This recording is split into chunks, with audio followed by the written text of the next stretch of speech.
When looking for the king of podcasts, you're at the wrong channel. Well, excuse me! Looking for good ideas for life? You're far from good hands. Hey, bud, what's your problem? If you think the listener is always right, you're far from the right place. Out of order! Even in the future, nothing works! Hosted by a Northeasterner by birth, but a rebel by choice. Are you threatening me? If you want a host that floats between love and madness, and we know the night is always gonna be here anyway. Thinking of you's working up my appetite. Looking forward to a little afternoon delight. then play on and listen to Crazy Train Radio. All right, guys, listen to this blues riff and B. Watch me for the changes and try and keep up, okay?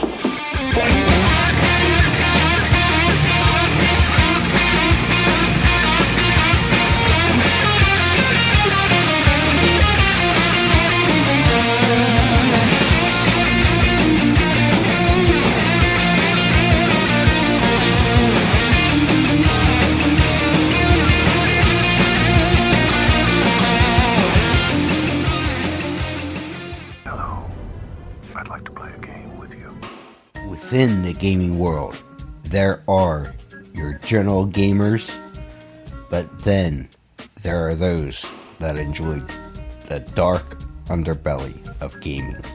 If you're one of those that enjoy the dark underbelly of gaming, we certainly got the place to send you.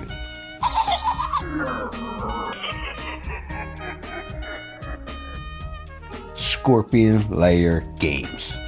That's right, Scorpion Lair Games is the creators of the true crime hit Killers, the card game.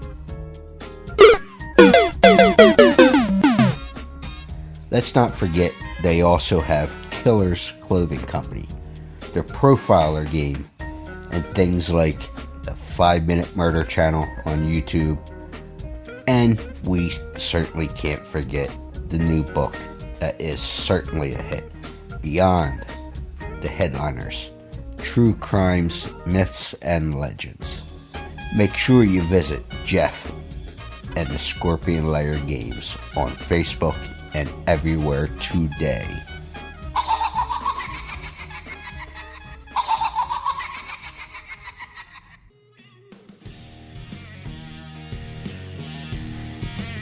Hi everyone, I'm Sam Freeman, writer and director of Don't Look the Dark, and you are listening or watching Crazy Train Radio.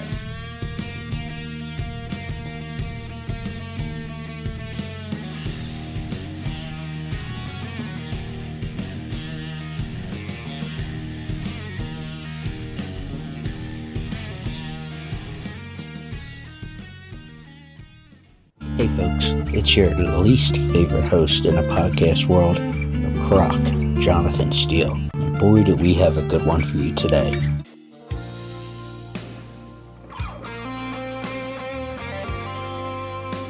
Ladies and gentlemen, boys and girls, children of all ages, this next guest is a writer and producer who is known for being involved with the movie Unholy from 2007, BreadCrumbs in 2011, and the next project we're going to be talking about, which is a found footage project called Don't Look in the Dark.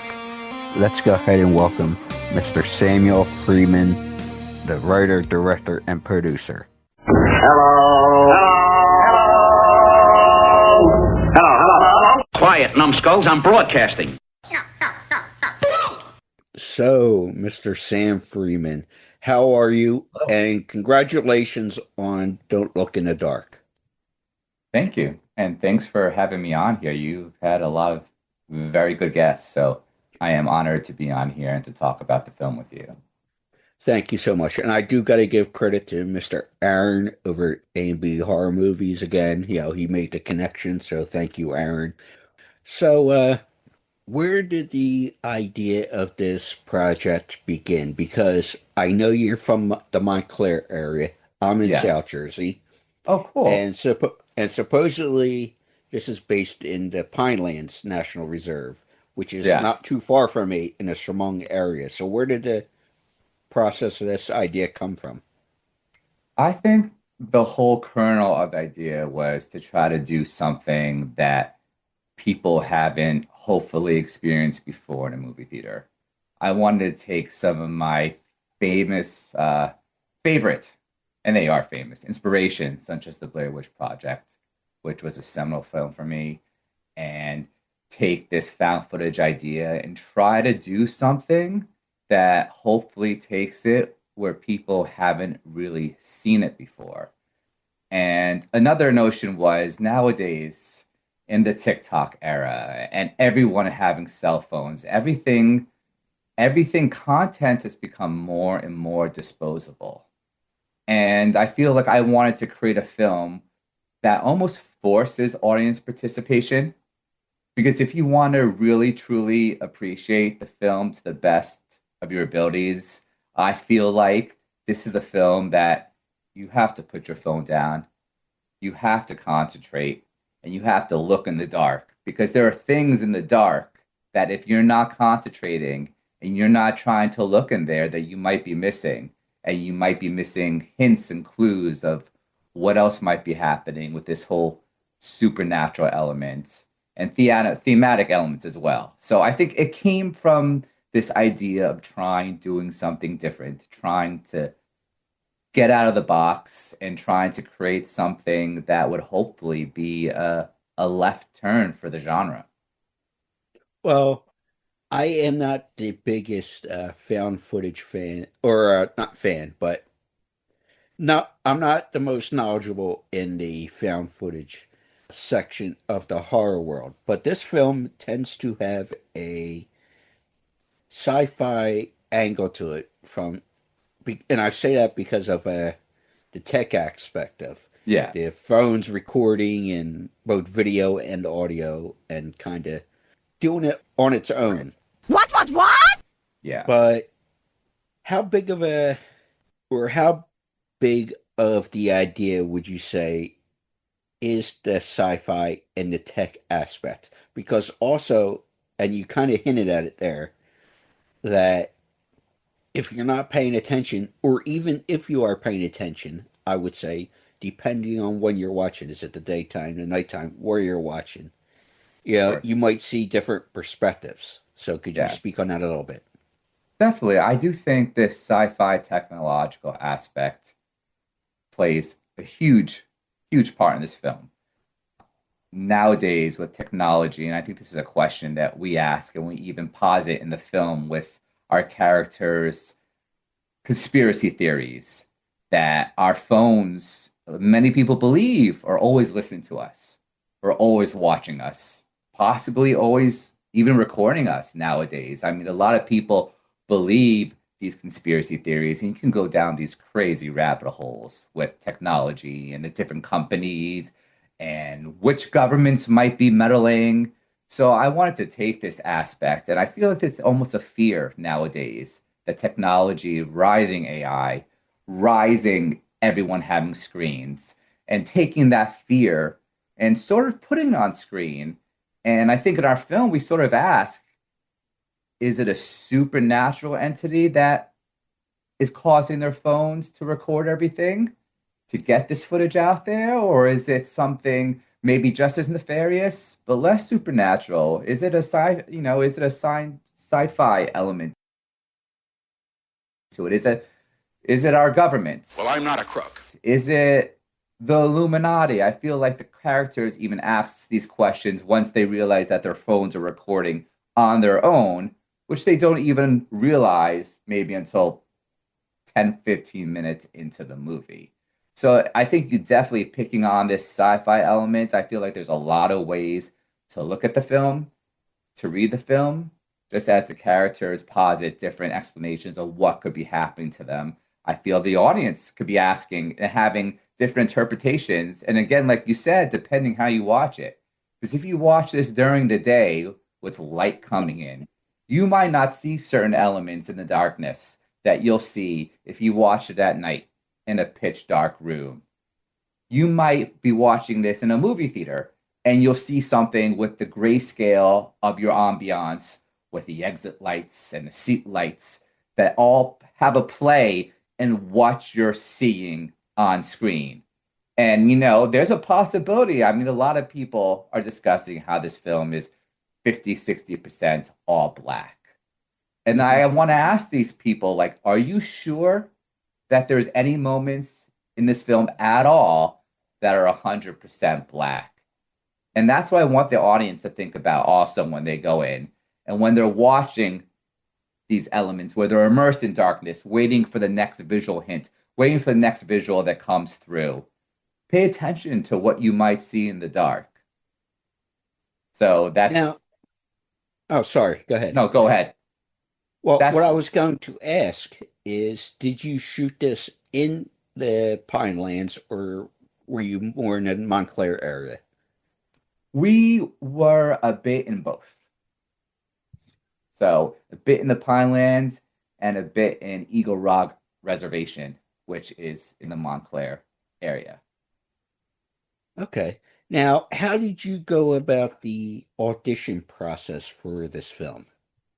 That was really fun because we really wanted, in terms of the audition, to not see any of the actors' faces, because we don't see the actors' faces in the film. There's almost this point of view aspect to it where you almost hopefully embody the characters because you're not seeing their faces throughout the film. So we didn't want to see their faces throughout the film. So we set up Zoom interviews where they had a black screen, we had a black screen, and they just read from the script. And it was a really fascinating way, I felt, to go about it. And it was a way to really immerse ourselves in the acting and the performances. And as you know, nowadays, podcasts are so popular. The whole element of what you hear could be almost as scary, if not scarier, in many senses, as Stephen King would say, than what you see. The populated the radio shows in the old days, those were definitely influenced. Orson Welles type of... Yeah, exactly. So that's, at the very end, we did meet the actors in person, the final four. But the whole audition, we didn't see their faces. They didn't see their faces. They didn't see our faces. And we just auditioned them as we would be interpreting and seeing them through most of this film. What do you think most of the interpretations have been for people who have seen this so far? It runs the gamut. I mean, first of all, this is coming off, it's only, we're just on the festival circuit.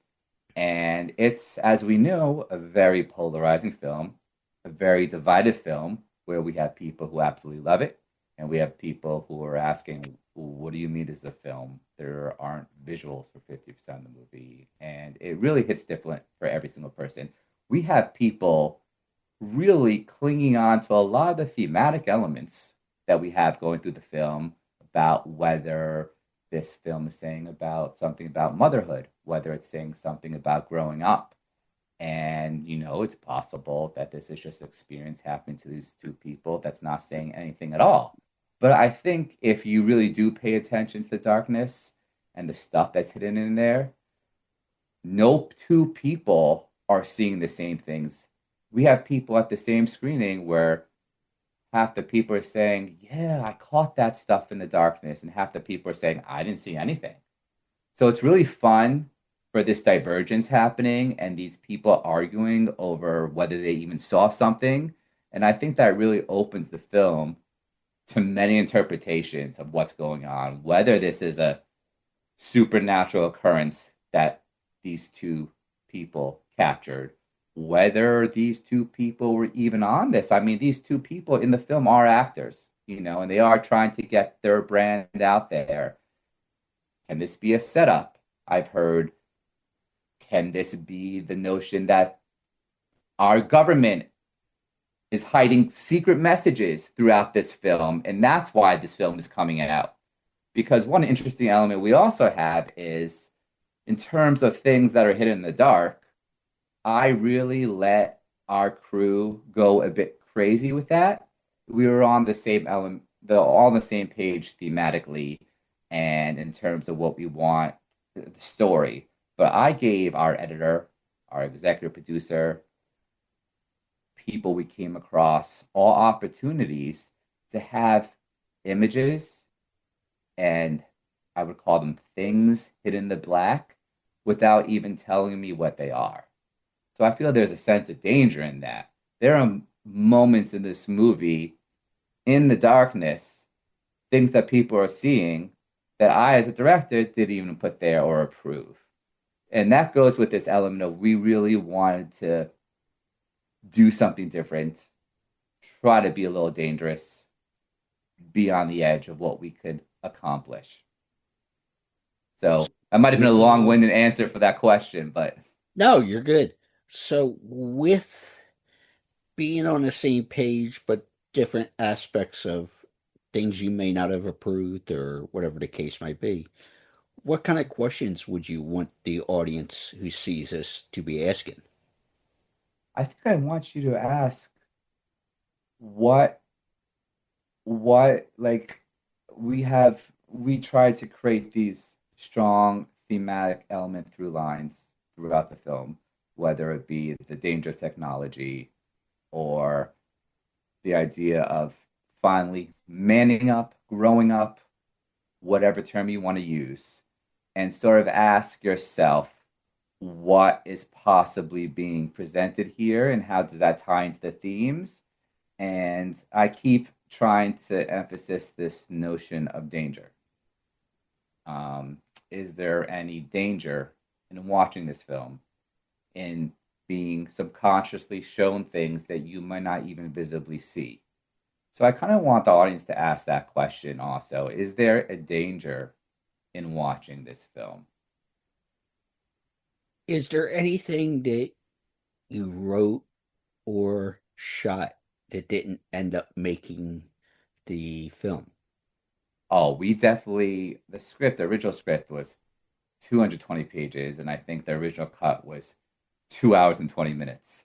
So we definitely, we knew asking the audience to participate in a movie where you're immersed and dumped in this darkness, we really needed to be a short 71 minutes. I feel like it was the perfect length for a film that took this idea and asked the audience to go on this ride with them.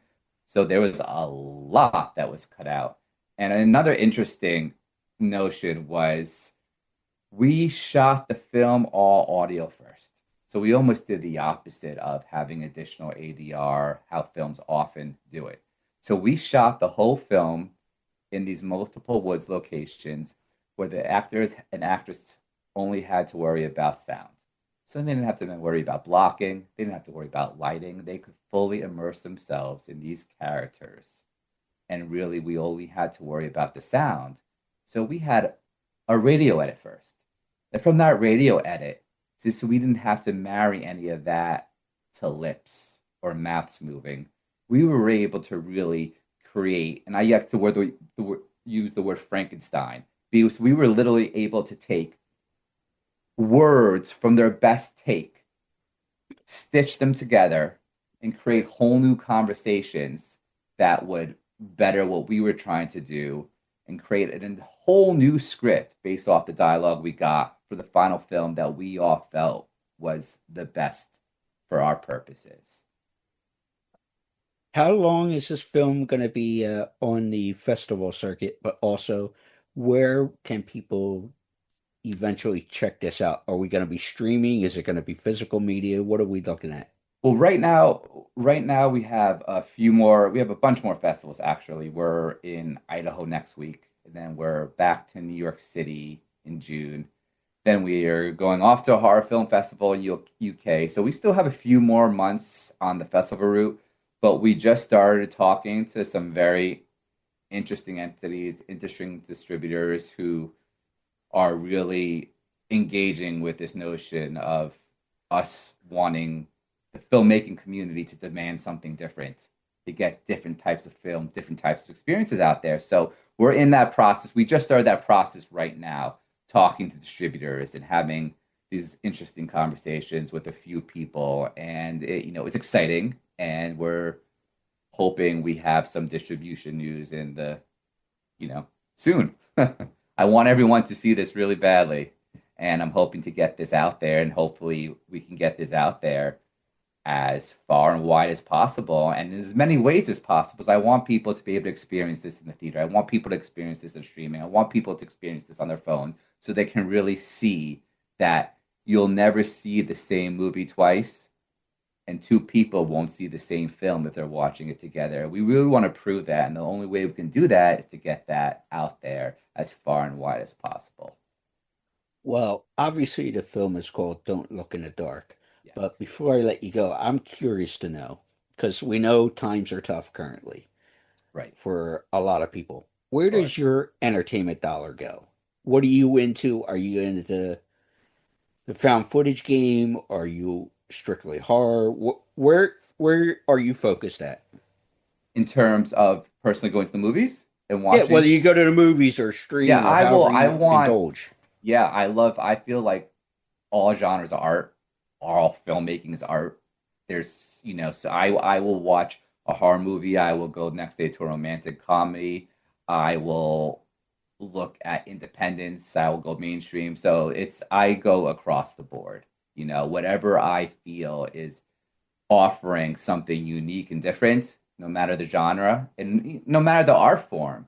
I really am driven in terms of my entertainment dollars are finding films that are unique and different and not something I see all the time.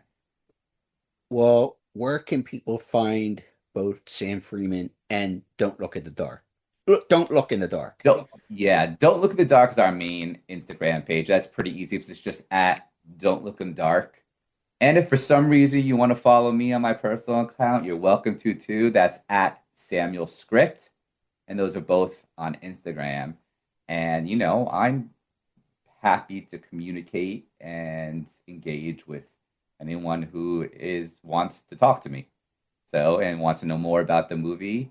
I love to talk to people. And, well, that's not, I'm a bit shy and introverted outside in the world. But in terms of online, I love to talk to people. Well, do you have anything on the game plan next, or are you just focusing on this film and getting it out and all that? I definitely, because we have been building a nice little buzz with this film. We just won an award at the Unnamed Footage Festival, which I would compare it to the Oscars of found footage every year, which was out in California and San Francisco. And that was a fantastic festival. We won the Most Innovative Film Award, which was amazing. So I feel like I would like to do one more found footage, maybe one that's a little bit less experimental. Have some images in this one, but still being hopefully unique and different and something outside the box, like Don't Look in the Dark. So I would love to stay in the genre, and then after doing maybe another found footage film and really owning my director chops, because this was my directorial debut. I come from a screenwriting background, so this was my first time directing a film. I would like to do another found footage film, and then we can go from there, see what that is. Mr. Freeman, thank you so much for the time, sir. Thank you so much.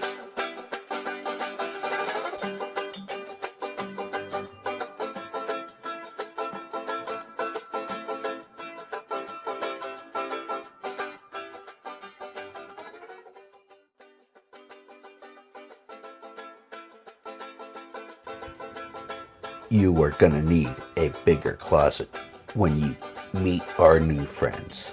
What? Our friends over at Silk Screams out of Buffalo, New York is a diverse owned company that has a variety of shirts to fit your needs. I need your clothes, your boots, and your motorcycle. Let's also not forget that Silk Screams also runs the semi-annual Buffalo Horror Garage Sale, which has tons of merchandise, celebrity guests, and tons of fun. Check our friends out over on their Big Cartel site to order stuff, or on social media for updates on merch, or on the Buffalo Horror Garage Sale. Visit our friends, like I said, at Silk Screams today. Yeah, baby.